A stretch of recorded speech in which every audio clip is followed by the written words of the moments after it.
L'une des légendes des Philippines est celle du voleur de cadavres dans les tombes. Balbal créature.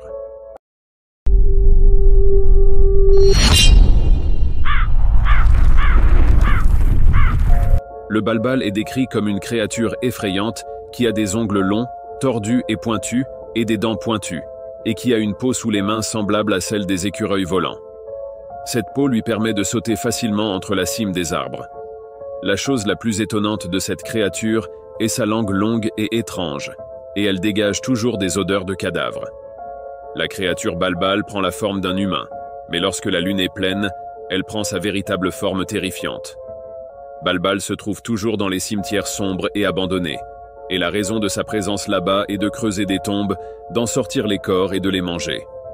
Si cette créature trouve un cadavre à l'intérieur du cercueil, après avoir mangé ce cadavre, elle place le tronc d'un bananier, et la raison en est de faire croire aux gens qu'il y a un cadavre à l'intérieur du cercueil. La créature balbal a un odorat très développé lorsqu'il s'agit de cadavres et de personnes sur le point de mourir. S'il sent une personne sur le point de mourir, il commence à sauter entre les cimes des arbres et atteint le sommet de la maison du cadavre potentiel. Si une créature chauve a l'occasion d'entrer dans la maison, elle se cache sous le lit de la personne dont la mort approche et l'attend jusqu'à ce que l'âme de la personne meure, puis sort et commence à dévorer le cadavre.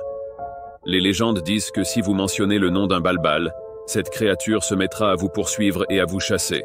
Mais heureusement, il existe des moyens de s'en débarrasser. La première consiste à planter des plantes grimpantes autour de votre maison. La raison en est que la créature balbal pense que les plantes grimpantes autour de la maison sont des serpents, car elle a très peur des serpents.